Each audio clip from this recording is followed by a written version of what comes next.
विंध्य हिमाचल यमुना गंगा उच्चल जलधितरंगा तव शुभ नामे जागे तव शुभ आशीष मागे गाहे तव जय गाथा जन गण मंगलदायक जय हे भारत भाग्य विधाता जय हे जय हे जय हे जय जय जय जय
ಎಲ್ಲರಿಗೂ ನಮಸ್ಕಾರ.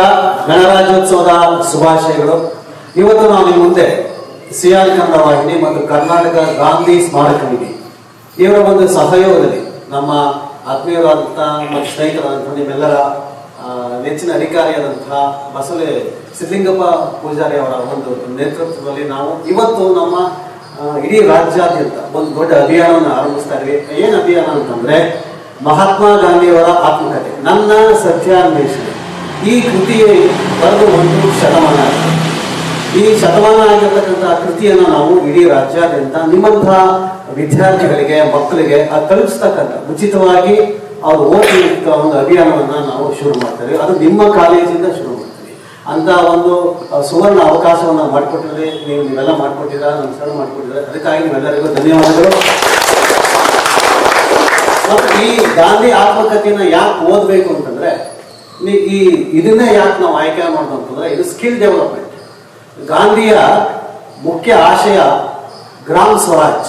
ಸ್ವರಾಜ್ ಅಂದ್ರೆ ಸೆಲ್ಫ್ ರಿಲಯನ್ಸ್, ಅಂದ್ರೆ ನೀವು ಆ ಆತ್ಮ ಸೆಲ್ಫ್ ನಿಮ್ಮನ್ನು ನೀವು ಆಧಾರವಾಗಿರ್ಬೇಕು, ಸೆಲ್ಫ್ ರಿಲಯನ್ಸ್ ಆಗಿರ್ಬೇಕು. ಇದಕ್ಕೋಸ್ಕರ ನೀವು ಸೆಲ್ಫ್ ಸ್ಕಿಲ್ಡ್ ಆಗಿರ್ಬೇಕು. ಯಾವ ವಿಲೇಜ್ ಸೆಲ್ಫ್ ಸ್ಕಿಲ್ಡ್ ಆಗಿರುತ್ತೋ ಆ ವಿಲೇಜು ಇಡೀ ರಾಷ್ಟ್ರವನ್ನು ಕಟ್ಟುತ್ತೆ. ಒಂದು ಸೆಲ್ಫ್ ವಿಲೇಜ್ ರೆಡಿ ಆದ್ರೆ ಒಂದು ಸೆಲ್ಫ್ ಡಿಸ್ಟಿಕ್ ಆಗುತ್ತೆ, ಸೆಲ್ಫ್ ಡಿಸ್ಟಿಕ್ ಆದ್ರೆ ಸೆಲ್ಫ್ ಸ್ಟೇಟ್ ಆಗುತ್ತೆ, ಸೆಲ್ಫ್ ಸ್ಟೇಟ್ ಆದ್ರೆ ಸೆಲ್ಫ್ ನೇಷನ್ ಆಗುತ್ತೆ. ಇದು ಮತ್ತು ಆ ಸೆಲ್ಫ್ ನೇಷನ್ ಸೆಲ್ಫ್ ಇಂಟರ್ನ್ಯಾಷನಲ್ ಕಟ್ಟುತ್ತೆ ಅನ್ನೋದು ಗಾಂಧಿ ತತ್ವ. ಅದು ಯಾವತ್ತಿಗೂ ಸತ್ಯ. ಆ ಸತ್ಯವನ್ನ ಜನರಿಗೆ ಇವತ್ತು ಅರ್ಥ ಮಾಡಿಸ್ಬೇಕು, ಮತ್ತು ಅದನ್ನ ಜನರಿಗೆ ತಲುಪಿಸಬೇಕು, ನೀವು ತಲುಪಿಸಬೇಕು ಅಂತೇಳಿ ಈ ಪುಸ್ತಕವನ್ನ ಉಚಿತವಾಗಿ ವಿತರಣೆ ಮಾಡುವಂತ ಕೆಲಸವನ್ನು ಶುರು ಮಾಡ್ತೀವಿ. ಅದು ನಿಮ್ಮಿಂದ ಶುರು ಮಾಡ್ತಾ ಇದೀವಿ. ಆ ಒಂದು ಕಾರ್ಯಕ್ರಮ ನಡೆಸ್ಕೊಳ್ಳಿ ಅಂತ ಹೇಳಿ ನಾವು ಸಿದ್ಧಲಿಂಗ ಉಪಸ್ಥಿತರನ್ನು ಕೇಳ್ಕೊಳ್ತೀವಿ. ನಮಸ್ಕಾರ.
ಸಿಯಾನ್ ಕನ್ನಡ ವೀಕ್ಷಕರೇ, ಇವತ್ತು ನಾವು ದೇಶದೆಲ್ಲೆಡೆ 77ನೇ ಗಣರಾಜ್ಯೋತ್ಸವವನ್ನು ಆಚರಣೆ ಮಾಡ್ತಾ ಇದ್ದೀವಿ.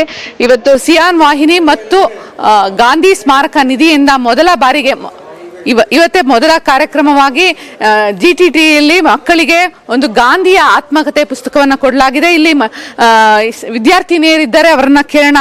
ನೋಡಿ, ಗಾಂಧಿಯ ಆತ್ಮಕಥೆ ಮತ್ತು ಸತ್ಯಾನ್ವೇಷಣೆ ಈ ಪುಸ್ತಕ ನಿಮ್ಮ ಕೈಗೆ ಸಿಕ್ಕಿದೆ. ಮೊದಲು ಗಾಂಧಿ ಬಗ್ಗೆ ಓದಿದ್ದೀರಾ? ಓದಿದ್ದೀವಿ, ಅಂದರೆ ಲೆಸನ್ಗಳೆಲ್ಲ ಓದಿದ್ದೀವಿ. ಈಗ ಕೊಟ್ಟಿದ್ದಾರೆ, ನಾವು ತಿಳ್ಕೊತೀವಿ. ಏನು ತಿಳ್ಕೊಂಡಿದ್ದೀರಾ ಇದುವರೆಗೂ ಗಾಂಧಿ ಬಗ್ಗೆ? ಲೆಸನ್ ಅವ್ರ ಬಗ್ಗೆ, ಅವ್ರ ಚೈಲ್ಡ್ಹುಡ್ ಎಲ್ಲ ಹೆಂಗಿದೆ ಏನು ಅಂತ ತಿಳ್ಕೊಂಡಿದ್ದೀವಿ. ಇದು ಮುಂದೆ ಇನ್ನು ಏನೇನು ಗೊತ್ತಾಗ್ಬೋದು. ಅಂದ್ರೆ ಗಾಂಧೀಜಿಯವರು ಅವರ ಸಣ್ಣ ವಯಸ್ಸಿನಿಂದ ಹೇಗೆ ಅವರ ವ್ಯಕ್ತಿತ್ವವನ್ನ ಒಂದೊಂದು ಹಂತಕ್ಕೂ ಬದಲಾಯಿಸ್ತಾ ಹೋದ್ರು ಅನ್ನೋ ಎಲ್ಲ ವಿಚಾರವನ್ನ ಆತ್ಮಕಥೆಯಲ್ಲಿ ಹೇಳಿದ್ದಾರೆ. ನೀವು ಗಾಂಧೀಜಿಯವ್ರ ಬಗ್ಗೆ ಇದುವರೆಗೆ ಏನ್ ಓದಿದ್ದೀರಾ, ಮುಂದೆ ಓದ್ಲಿಕ್ಕೆ ಎಷ್ಟು ದಿವಸ ಸಮಯ ತಗೊಳ್ತೀರಾ? ನಿಮ್ಗೆ ಸಮಯ ಇದೆಯಾ? ಖಂಡಿತ ನಮ್ಮ ಗಾಂಧೀಜಿಯವರು ನಮ್ಮ ದೇಶ ಕಟ್ಟಿದ್ದಾರೆ, ಅವ್ರ ಬಗ್ಗೆ ತಿಳ್ಕೊಬೇಕಲ್ಲ ಮ್ಯಾಮ್. ಟ್ರೈ ಮಾಡ್ತೀನಿ ಮ್ಯಾಮ್ ಓದೋಕೆ. ಮೀನ್ಸ್ ಗಾಂಧೀಜಿಯವರನ್ನ ಇವತ್ತಿನ ಕಾಲಕ್ಕೆ, ಈಗಿನ ಕಾಲಘಟ್ಟದಲ್ಲಿ ಅತಿ ಹೆಚ್ಚಾಗಿ ನಾವು ಯಾಕೆ ತಿಳ್ಕೊಬೇಕಂದ್ರೆ ಒಂದು ನಮ್ಮ ಸೆಲ್ಫ್ ಸಸ್ಟೈನ್ ಅನ್ನೋದನ್ನ ಗಾಂಧೀಜಿಯವರು ನಮ್ಗೆ ಹೇಳ್ಕೊಟ್ಟಿದ್ದಾರೆ. ಅದನ್ನ ತಿಳ್ಕೊಳ್ಳುವ ಮೂಲಕ ವಿದ್ಯಾರ್ಥಿಗಳು ದೇಶ ಕಟ್ಟಬೇಕಾಗಿದೆ.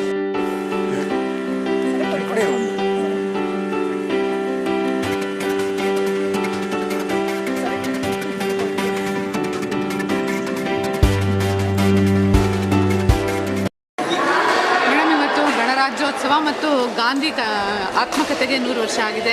ನಾವು ಪುಸ್ತಕವನ್ನು ಉಚಿತವಾಗಿ ಕೊಡ್ತಾ ಇದ್ದೀವಿ. 2 ವಿಚಾರಗಳು ಹೇಳಿ. ಇವತ್ತು 77ನೇ ಗಣರಾಜ್ಯೋತ್ಸವ ಮಾಡ್ತಾ ಇದ್ದೀವಿ. ಅದು ಭಾರತದ ಒಕ್ಕೂಟ ವ್ಯವಸ್ಥೆಗೆ ಇದೊಂದು ಮುಕುಟಗರಿ ಅಂತ ಹೇಳಬಹುದು. ಅತ್ಯಂತ ವಿಶೇಷವಾದ ದಿನ, ರಾಷ್ಟ್ರೀಯ ಹಬ್ಬ ಅಂತಲೇ ಕರಿತೀವಿ. ಸೊ ಈ ಹಬ್ಬವನ್ನು ಸಂಭ್ರಮದಿಂದ ಆಚರಿಸಲಿಕ್ಕೆ ಭಾಳ ಖುಷಿಯಾಗುತ್ತೆ. ಮತ್ತು ಭಾರತದ ಏನಂತಾರೆ ಭವಿಷ್ಯ ಅಂದರೆ ಮಕ್ಕಳುಗಳು. ಹಾಗಾಗಿ ಕಿಲ್ಟಲ್ಲಿರುವಂತಹ 100 ಮಕ್ಕಳ ಜೊತೆ ಇವತ್ತು ಈ ಒಂದು ಗಣರಾಜ್ಯೋತ್ಸವವನ್ನು ಆಚರಿಸ್ಕೊಂಡಿದ್ದು ಭಾಳ ಖುಷಿ ಅನಿಸುತ್ತೆ. ಅವ್ರ ಜೊತೆ ನಾವು ಒಂದಷ್ಟು ಮಾತಾಡಿದ್ವಿ. ಆಮೇಲೆ ನಮ್ಮ ಏನು ಪ್ರಸ್ತುತವಾಗಿ ದೇಶದಲ್ಲಿ ಏನೆಲ್ಲ ಆಗ್ತಾ ಇದೆ, ಆಮೇಲೆ ನಾವು ಯಾವ ಕಡೆ ಫೋಕಸ್ಡ್ ಆಗಿ ಇರಬೇಕು, ಹಾಗಾದರೆ ಭಾರತ ಸಮಗ್ರವಾಗಿ ಸದೃಢವಾಗಿ ಕಟ್ಟಬಹುದು ಅಂತ ಹೇಳಿ ಆಶಯಗಳನ್ನ ಹಂಚ್ಕೊಂಡ್ವಿ.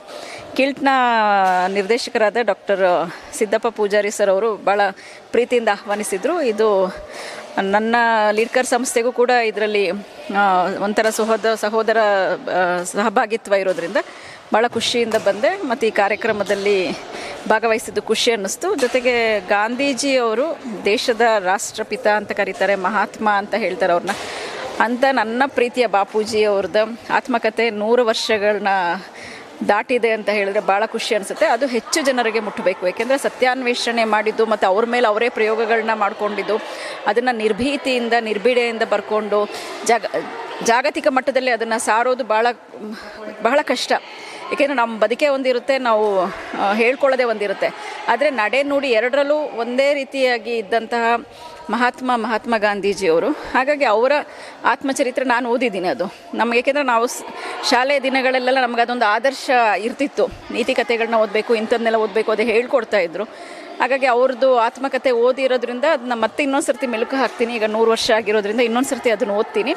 ಮತ್ತು ಇದು ಹೆಚ್ಚು ಜನರ ತಲುಪಲಿಕ್ಕೆ ತಾವೇನು ಅಭಿಯಾನ ಹಮ್ಮಿಕೊಂಡಿದ್ರೆ ಅದು ಭಾಳ ಖುಷಿ ಅನಿಸುತ್ತೆ. ಅದರಲ್ಲಿ ನಾನು ಪಾಲ್ದಾರಳಾಗಬೇಕು ಅಂತ ಬಯಸ್ತೇನೆ. ಧನ್ಯವಾದಗಳು. ಗಣರಾಜ್ಯೋತ್ಸವ ದಿನಾಚರಣೆಯನ್ನು ಆಚರಿಸ್ತಾ ಇದ್ದೀವಿ. ನೀವು ಕಿಲ್ಟ್ ಸಂಸ್ಥೆಯಲ್ಲಿ ಮುಂದಿನ ಪೀಳಿಗೆಯನ್ನು ತಯಾರು ಮಾಡಿದ್ದೀರಾ. ಮಕ್ಕಳಿಗೆ ಇವತ್ತೊಂದಷ್ಟು ವಿಚಾರಗಳನ್ನು ಹೇಳಿದ್ದೀರಾ. ಹೇಗೆ ನಮ್ಮ ಮುಂದಿನ ಪೀಳಿಗೆ ತಯಾರಾಗಬೇಕು ಆ ಇದ್ರ ಜೊತೆಗೆ ಗಾಂಧಿ ಪುಸ್ತಕ ಇವತ್ತು ಅವರಿಗೆ ಆತ್ಮಕಥೆಗೆ 100 ವರ್ಷ ಆಗಿದೆ. ನಮ್ಮ ಸಂಸ್ಥೆ ಮತ್ತು ಗಾಂಧಿ ಭವನದಿಂದ ಈ ಪುಸ್ತಕವನ್ನು ನಾವು ಉಚಿತವಾಗಿ ಎಲ್ಲ ಕಡೆ ಕೊಡ್ತಾ ಇದ್ದೀವಿ. ಅದ್ರ ಬಗ್ಗೆಯೂ ತಮ್ಮ 2 ಮಾತುಗಳನ್ನೇ. ಮೊಟ್ಟ ಮೊದಲನೇದಾಗಿ ಗಣರಾಜ್ಯೋತ್ಸವ ಶುಭಾಶಯಗಳು ತಮಗೆಲ್ಲರಿಗೂ. ಮುಖ್ಯವಾಗಿ ಈ ಕಿಲ್ಟ್ ಸಂಸ್ಥೆ ಒಂದು ರಾಜ್ಯದಲ್ಲಿ ಏಕೈಕ ಇರುವಂಥ ಸಂಸ್ಥೆ. ಈ ಥರ ಕೋರ್ಸ್ ಮಾಡೋದು ಕನ್ನಡ ಸರ್ಕಾರದ ಆಗ್ತಾ ಇದೆ. ಇದು ಬೇರೆ ಡಿಪ್ಲೊಮಾ ಕಾಲೇಜಸ್ ಕಂಪೇರ್ ಮಾಡೋದು one of the best institution with modern infrastructure ಇದೆ. ಅದು ಒಂಥರ ಮಕ್ಕಳಿಗೆ ಒಂದು ಪ್ರಾಕ್ಟಿಕಲ್ ಸ್ಕಿಲ್ ಬೇಸ್ ಕಲಿಯುವಂಥ ಸಂಸ್ಥೆಯಾಗಿ ಒಂದು ಸರ್ಕಾರ ನಿರ್ಮಾಣ ಮಾಡಿದೆ. ಇದ್ರ ಮಕ್ಕಳು ಅನುಕೂಲ ಪಡ್ಕೊಂಡು ಮುಂದಿನ ಅವರ ಭವಿಷ್ಯ ನಿರೂಪಣೆಯಲ್ಲಿ ರೂಪಿಸಲು ಅನುಕೂಲ ಆಗುತ್ತೆ ಅಂತ ನಮ್ಮ ಆಶೆ. ಅದೇ ಥರ ಈ ನಮ್ಮ ಇದು ತುಂಬ ಧನ್ಯವಾದಗಳು. ಈ ಗಾಂಧಿ ಪುಸ್ತಕ ಆತ್ಮಕಥೆ ನನ್ನ ಸತ್ವೇಷನ್ ಕೊಟ್ಟಿದ್ದು ಅದು ಕೂಡ ನಾವು ನಮಗೆ ಇವತ್ತಿನ ಕಾಲಘಟ್ಟಕ್ಕೆ ಭಾಳ ಗಾಂಧಿ ಅವ್ರು ಪಾಲಿಸಿರುವಂಥ ಪಾಲಿಸೀಸ್ ಎಲ್ಲ ವ್ಯಕ್ತಿತ್ವಗಳು ಸುಮಾರು ಜನ ಅಳವಡಿಸೋದಿಲ್ಲ. ಅದು ನಾವು ಅಳವಡಿಸ್ಕೋಬೇಕು. ಅದು ಪಾಲನೆ ನಾನ್ ವೈಲೆನ್ಸ್ ಇದೆಲ್ಲ ನಾವು ಏನೇ ಇದು ಮಾಡಿದ್ರು ಕೂಡ ಇದರಿಂದ ಮಾಡುವಂಥದ್ದು ನಾವು patience, non violence, achieve the objectives ಬೇಕೇ ಬೇಕು ಎಲ್ಲರಿಗೂ ಇವತ್ತಿನ ನಾಳೆ. ಟುಡೇ ಎವ್ರಿಬಡಿ ಹರಿಬರಿಲಿದ್ದಾರೆ, ಇವತ್ತೇ ಆಗಬೇಕು ನಾಳೆ ಆ ಥರ ಅಲ್ಲ. ಗಾಂಧೀಜಿಯವರು ಸ್ವಾತಂತ್ರ್ಯ ಕೊಡಿಸ್ಬೇಕಂದ್ರೆ 50 ವರ್ಷ ಫೈಟ್ ಮಾಡಿದ್ದಾರೆ. ಆ ಸಾಧನೆಯಿಂದ ಸಿಕ್ಕಂಥ ಇದು ಸ್ವಾತಂತ್ರ್ಯ ನಮಗೆಲ್ಲರಿಗೂ. ಇವತ್ತು ಗಣರಾಜ್ಯೋತ್ಸವ ಮತ್ತು ಗಾಂಧಿಯ ಅವರ ಸತ್ಯಾನ್ವೇಷಣೆ ಈ ಪುಸ್ತಕದ ಸಂದರ್ಭದಲ್ಲಿ ನಾವು ಅರ್ಥ ಮಾಡ್ಕೊಳ್ಬೇಕಾಗಿರೋದು, ಸ್ವಾತಂತ್ರ್ಯ ಸುಲಭವಾಗಿ ಸಿಕ್ಕಿಲ್ಲ. ಈ ಸ್ವಾತಂತ್ರ್ಯವನ್ನು ನಾವು ಮುಂದಿನ ಪೀಳಿಗೆಗೆ ಬಹಳ ಜವಾಬ್ದಾರಿಯುತವಾಗಿ ಕೊಂಡೊಯ್ಯಬೇಕು ಅಂತ ನಾವೆಲ್ಲ ಮನನ ಮಾಡಬೇಕಾಗಿದೆ.